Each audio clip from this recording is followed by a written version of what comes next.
Hello everyone, welcome to the channel Tutor Box. और आज की इस क्लास में हम लोग डिस्कस करेंगे पैसिव डिफ्यूज़न। इससे पहले हम ऑलरेडी सेल चैप्टर के काफ़ी सारे लेक्चर पढ़ चुके हैं और उनमें हमने सेल का ओवरव्यू देखा, प्लाज्मा मेम्ब्रेन के बारे में डिस्कशन किया। उसके अलावा मेम्ब्रेन परमिएबिलिटी और transport across the cell membrane को भी हम डिस्कस कर चुके हैं। और इससे पहले वाली क्लास में हमने एक थोड़ा सा ओवरव्यू देखा था, क्लासिफिकेशन ऑफ डिफ्यूज़न। ओके, जो पैसिव डिफ्यूज़न और एक्टिव डिफ्यूज़न का जो क्लासिफिकेशन था वो हमने डिस्कस किया था। यहाँ पर पर्टिकुलरली इस लेक्चर में हम क्या क्या डिस्कस करने वाले हैं। इस लेक्चर में हम लोग जो है पहले क्लासिफिकेशन डिस्कस करेंगे पैसिव डिफ्यूज़न का, उसके बाद हम डिस्कस करेंगे कि सिंपल डिफ्यूज़न क्या है। और तो आइए देखते हैं, सबसे पहले हम देखते हैं कि पैसिव डिफ्यूज़न क्या होता है। देखिए, पैसिव डिफ्यूज़न क्या होता है, नाम से पता पड़ रहा है। डिफ्यूज़न की डेफिनेशन तो लास्ट क्लास में मैं ऑलरेडी आपको विद एग्जाम्पल भी दिखा चुका हूँ, और मैंने जो 2 ग्लास लेके जो मॉडल दिखाया था उसमें भी आपको दिखाया था। पैसिव डिफ्यूज़न में हम कोई भी जो है एनर्जी जो है वो यूज़ नहीं करेंगे, कोई भी एनर्जी यूज़ नहीं होती। यहाँ पर एनर्जी को किसके कंपैरिजन में लिया गया है? देखिए, एनर्जी 2 चीज़ों की होती है। एक तो मॉलिक्यूल जिसको ट्रांसपोर्ट होना है उसकी खुद की एनर्जी होती है, और एक दूसरा होता है कि सेल मेम्ब्रेन जो है उसकी अपनी एनर्जी, कि सेल मेम्ब्रेन किसी मॉलिक्यूल को लाने के लिए अपनी एनर्जी लगा रहा है नहीं लगा रहा है।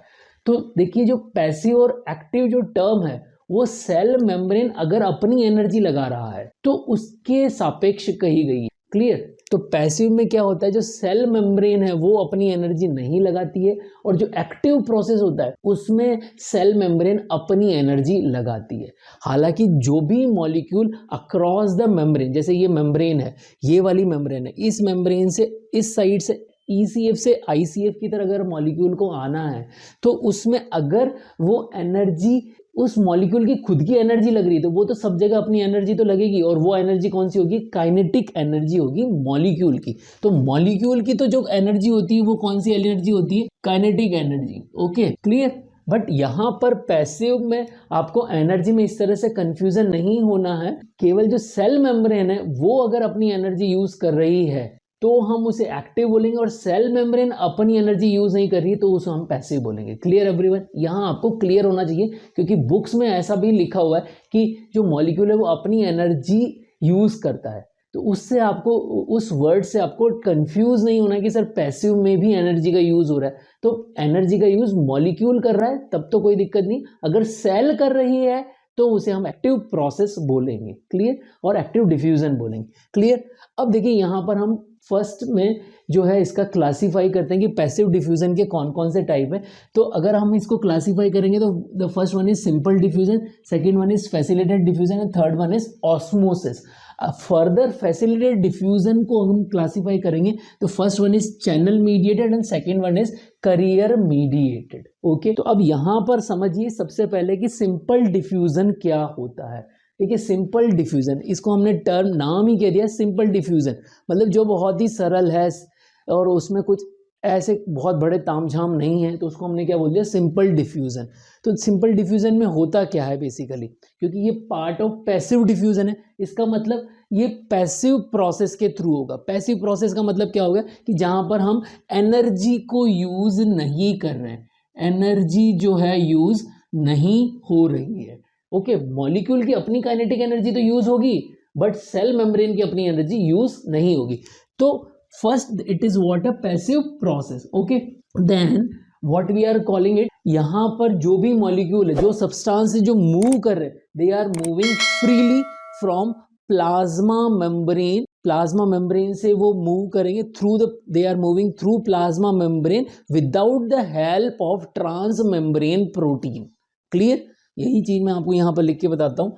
इस substance move freely through plasma membrane without help of trans membrane protein. यहाँ पर देखिए, जो भी सब्सटेंस मूव हो रहा है फ्रीली मूव हो रहा है। फ्रीली मूव, फ्रीली वर्ड का मतलब ही है कि वो एनर्जी यूज नहीं कर रहा सेल मेम्ब्रेन की, और प्लाज्मा मेम्ब्रेन के थ्रू हो रहा है, और यहाँ पर ट्रांस मेम्ब्रेन प्रोटीन की हम कोई हेल्प नहीं ले रहे हैं। अब आपके मन में ये प्रश्न आ रहा होगा कि आखिर वो ऐसे कौन कौन से सब्सटेंस है जो कि सिंपल डिफ्यूजन के थ्रू डिफ्यूज होते हैं। ओके, तो देखिए, सिंपल डिफ्यूजन के थ्रू जो सब्सटेंस क्रॉस करेंगे वो कौन कौन से सब्सटेंस रहेंगे। तो यहाँ पर देखिए वो सब्सटेंस कौन कौन से हैं, they are the non polar substance. सबसे पहली बात तो क्या है, वो नॉन पोलर सब्सटेंस है और अनचार्ज्ड हैं। कैसे हैं, अनचार्ज्ड मॉलिक्यूल हैं। ओके, तो यहाँ पर एग्जाम्पल क्या होंगे उस सब्सटेंस के, तो वो सब्सटेंस कौन कौन से हैं, जैसे कि O2 हो गया, CO2 हो गया और नाइट्रोजन हो गया आपका। उसके अलावा स्टीरॉइड्स हैं वो हो गए, और इंपॉर्टेंट क्या है, vitamin, fat soluble vitamin. Vitamin में भी कौन कौन से, डी जो के फैट सॉल्युबल विटामिन है, फैट सॉल्युबल विटामिन, तो डी, ए, के, ई, ये सारे विटामिन जो है फैट सॉल्युबल विटामिन। इसके साथ में फैटी एसिड जो है वो भी जो है क्या होता है, फैटी एसिड, वो भी सिंपल डिफ्यूजन के थ्रू मूव करता है। क्लियर। तो यहाँ पर आप लोगों से क्वेश्चन पूछे जा सकता है एमसीक्यू में कि which of the following substance move through plasma membrane with simple diffusion और फैसिलिटेटेड डिफ्यूजन। तो यहाँ मैं आप लोगों को स्क्रीन पर एमसीक्यू शो कर रहा हूँ, उस क्वेश्चन का आंसर आपको कमेंट बॉक्स में लिखना है। आप चाहें तो यहाँ वीडियो को पॉज कर ले और क्वेश्चन को पढ़ लें और उसका आंसर कमेंट बॉक्स में जरूर लिखें। ओके एवरीवन, तो ये तो हो गया सिंपल डिफ्यूजन से वो सब्सटेंस जो कि डिफ्यूज होते हैं। यहाँ पर एक चीज और देखिए, जो नॉन पोलर अनचार्ज सब्सटेंस है वो किस तरह के नेचर के होंगे, हाइड्रोफोबिक नेचर के होंगे। इन सब के अलावा और वो ऐसे कौन कौन से सब्सटेंस है जो कि पास कर सकते हैं, ये सब्सटेंस तो मैंने आप लोगों को बताया, प्लस साथ के साथ में स्मॉल अनचार्ज्ड मॉलिक्यूल जो हैं वो यहाँ से पास हो सकते हैं, उनका स्लाइटली पास करते हैं वो, ठीक है ना।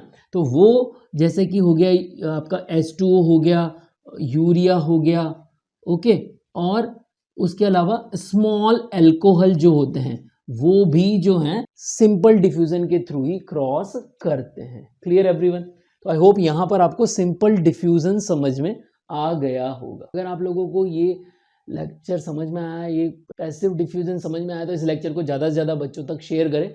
जय भारत, जय हिंद।